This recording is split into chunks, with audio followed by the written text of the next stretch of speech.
Tier list for ultra modern sets. There's been some really cool ultra modern sets, and by ultra modern, I'm talking Scarlet and Violet base right through to Ascended Heroes. We're going to rank every set from that Scarlet and Violet era and the first three Mega Evolution eras in a tier list. So we're talking S tier all the way down to A tier, B tier, C tier, D tier. How do these Pokemon card sets actually rank? Both as a set overall, and the very clear correlation to them being an investable piece. Because really, the better the set, ultimately, the better the investment. Of course, a lot more things come into play, like print runs and grading plays and chase cards and everything else in between, but let's get straight into it.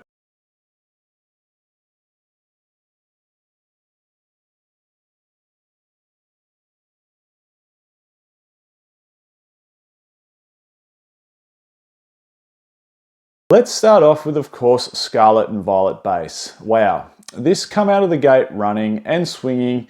It was a better base set than Sword and Shield base, and arguably a better base set than Sun and Moon base, but it's really not that flash when you look at it. It brought in some new confusing rarities into the TCG that, in my opinion, I don't think it really needed, but they're there. There's new rarities, coupled with, of course, new rarities in Mega Evolution that we'll talk about. It just seems that we just keep getting more and more rarities.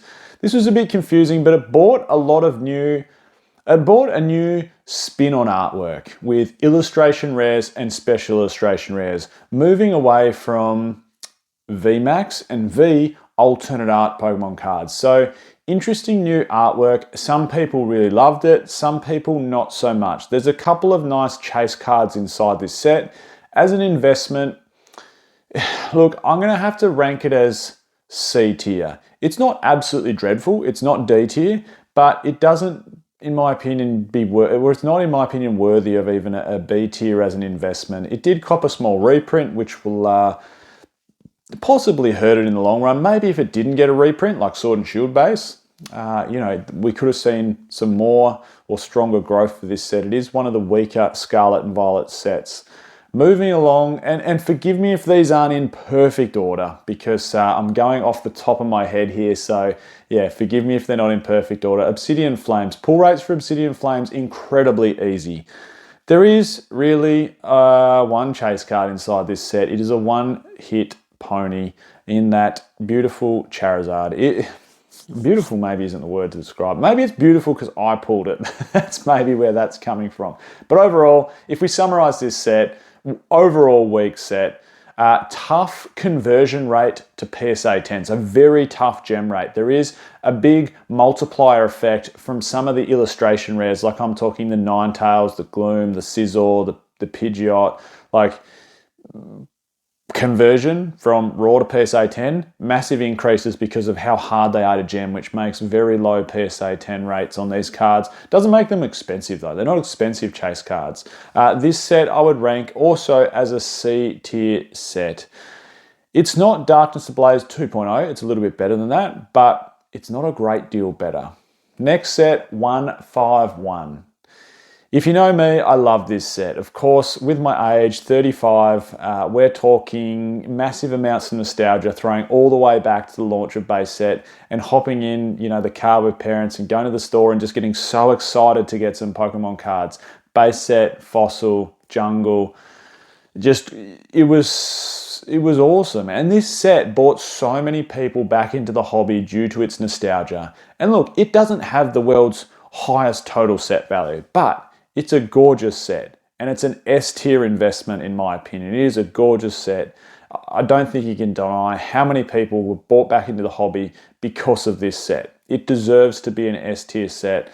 It will go down as a very, very popular fan favorite. Like one single individual pack of 151, mark my words, in 5 years' time, will be very, very expensive. Let alone having Elite Trainer Box, or let alone having the gorgeous Pokemon Center Elite Trainer Box with the Snorlax promo inside there.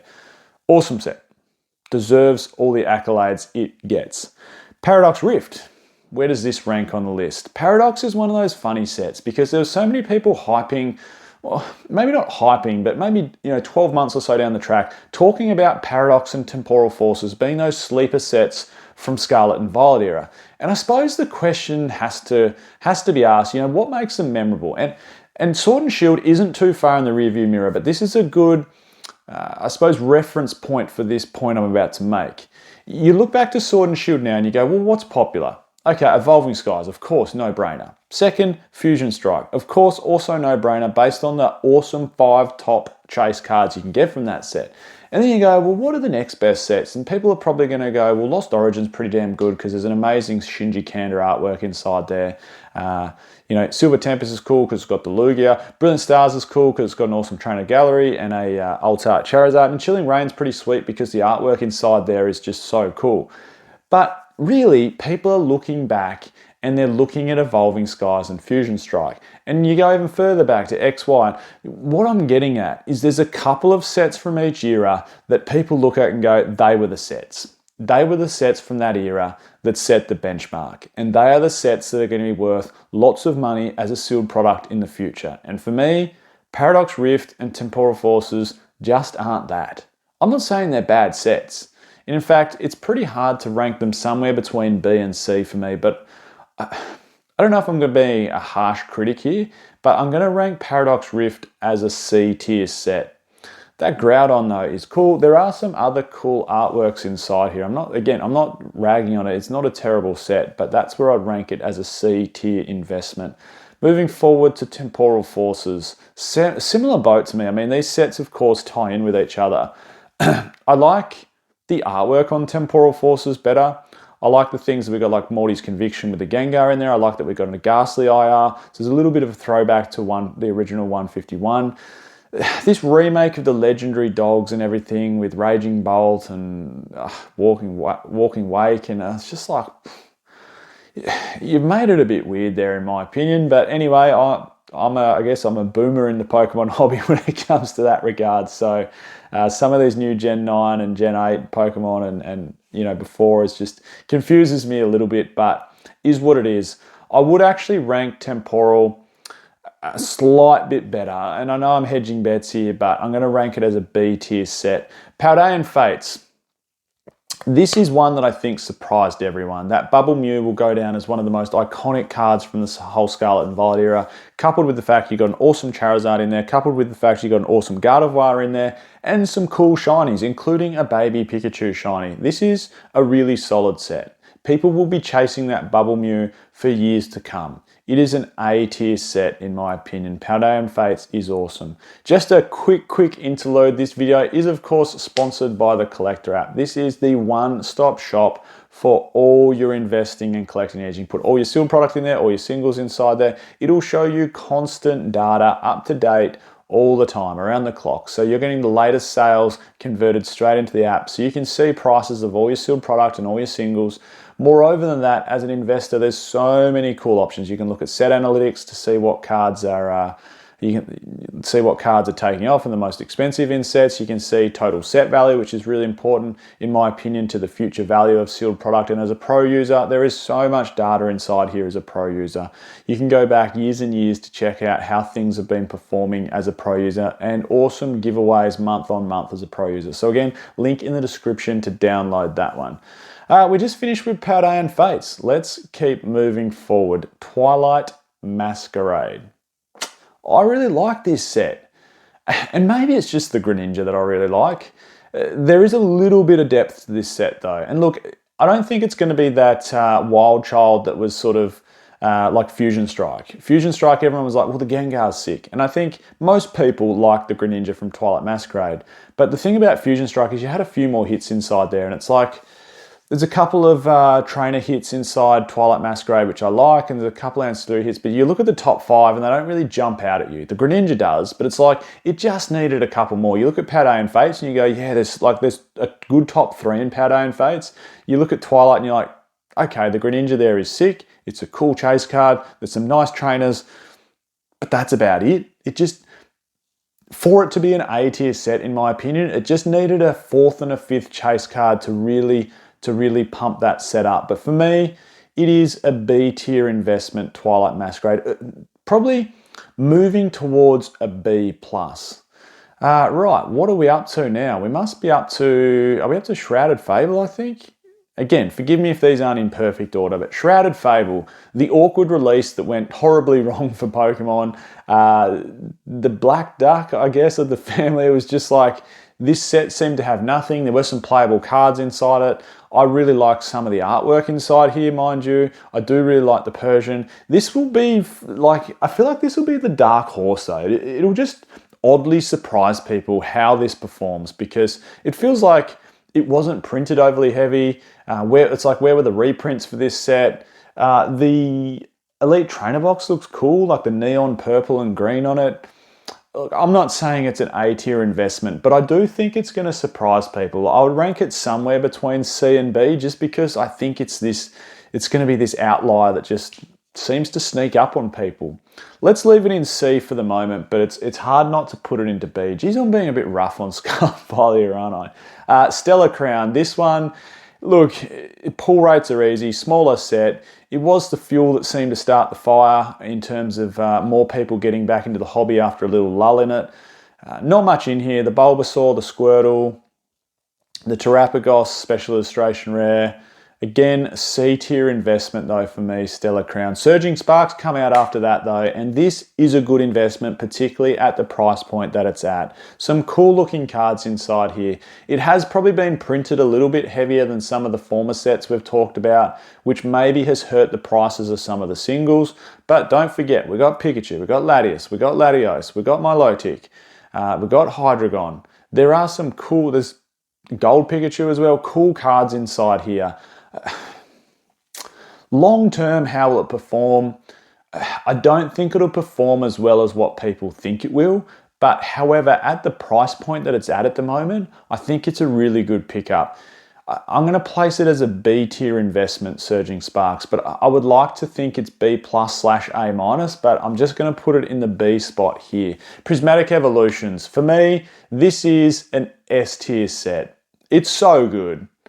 And look, it has had multiple print waves, but look how resilient the set has been to all these multiple print waves. Crazy resilient. Anytime there's a slight dip, as soon as supply starts to dry up a tiny bit, pricing of the sealed product shoots straight back up. Think about this set. First set with English Master Ball Reverse Holos. God Packs. Every evolution. Shinji Kanda artwork. Like, total set value eclipsing or somewhere hovering around $4,000 US. Such a good set. It is an S tier investment. Long term, once supply starts to dwindle up on this set, it will be very, very expensive. It'll be so sought after. It's a very, very good set. I can't keep talking about how good this set is. It is an S tier set. Journey Together, sneaky one, better than people give it credit for. For me, it's a B tier set, Journey Together. And you might go, what the hell, like you've ranked Paradox Rift lower than that and Temporal Forces lower than that, but I don't know, it's a new introduction of, you know, the old trainers inside the set. Lily's Clefairy is a beautiful chase card. There are some other nice looking cards inside this set. The Wailord art is cool, the Articuno is cool. Moving forward, of course, after the Journey Together, we had the big hit, which was Destined Rivals. The reiteration of that Rocket logo from, of course, the original Team Rocket set, EX Team Rocket returns, and now Destined Rivals. I would have liked the English name to have Rocket in it. I don't know why, maybe just so we can continue it. Team Rocket Strikes Back, I don't know. Rocket again, whatever. Anything with Rocket inside or Team Rocket inside it, I think would have been cool for this set. It is an S tier investment. And look, it's hard because I've thrown a little bit of shade on this set and said, look, it could have been better than what it is, but I've never once said it's not a good investment. I mean, look what the booster box is doing. I still think at some stage, surely we're going to get some level of booster box restock. If we don't, I'll be surprised. And I've said prices will go to the absolute moon for booster boxes if we don't get that booster box reprint. They just will. It's got too much nostalgia attached to it, too much of the cool factor. It's a great set. It really is. After Destined Rivals, of course, we finished up with Black Bolt and White Flare. What makes these a challenging investment is the fact that if you're not a Gen 5 lover and you don't have any attachment to Gen 5, these sets really mean nothing to you. And I've talked to a few friends that went out of the hobby around this era, including myself. Like, you've got to remember, people in their mid-30s like myself, Pokemon was out of favor for a little while. Like, it wasn't cool to be still collecting Pokemon cards during, college and university. That was just a bit frowned upon, wasn't it? And that's sort of when Gen 5 came out for a lot of us. In your early 20s or mid-20s, to be collecting Gen 5 Pokemon was a bit strange, I guess. So as a result, unless you're a lover of those sets, and to be fair, I think they're great looking sets. There's some fantastic artwork in these sets, some fantastic chase cards. Will that make them good investments just because they've got fantastic chase cards? I mean, the argument from me is that, well, yes, it will, but then it's like, I have no attachment to these sets, but just because I have no attachment doesn't mean others won't. But it's like other people in the boat my age, they don't have that attachment. Very hard one to pick, because I'd like to say, based on how good the artwork is and some of the prices of the cards, they should be A-tier investments. Let's pop them there, because I feel like I've been really harsh on Scarlet and Violet era. Like I said though, there's a caveat there. You've got to be a Gen 5 lover to enjoy those sets. Final three, we got 3 Mega Evolution. Mega Evolution base is the best base set we've seen in a long time. The reprints about this will be difficult. Like, we don't know what the printing run for this, for Phantasmal or Ascended Heroes will be like. We can gather that maybe Ascended will be like Prismatic Evolutions and get multiple print runs of Elite Trainer boxes because of how sought after that set is and how much they want to pump out of that product, because it's just going to be an absolute money-making machine for them. But starting with base set, I think it's a B tier investment, maybe a B plus. Like, it's really, really solid. And then moving on to Phantasmal Flames, this is a 2-trick pony, but the trick that it has is awesome. We have not only a gold Charizard, which is a very, very hard chase, but we have one of the greatest Charizard artworks the TCG has ever seen, and there's no denying that. Pull rates are about 1 in 400 for this card. Depending on print runs will affect its price. If we see multiple reprints, there's going to be more and more on the market of this card, and we might see prices come down quite significantly, and as a result, but I don't know, I think people will be chasing this Charizard just forever. Like, it'll be like the Bubble Mew. People will just want to chase it because of how damn good it is. I'm going to rank this as a B tier investment. And finally, Ascended Heroes, for me, that is an S tier set. It's so good. Look, I don't want to spend any more time talking about how good this set is. Dragonite, Gengar, Gold Dragonite, Gold Charizard, like, so many nice Mewtwo, so many nice chase cards inside this set. It'll be Prismatic Evolutions 2.0 in my opinion. It is shaping up to be the best set for the block so far for Mega Evolution, of course, and for that reason, it is an S tier set for me. There you go, tier rank complete. I'm Michael, this is PokeOz. Catch everyone next time.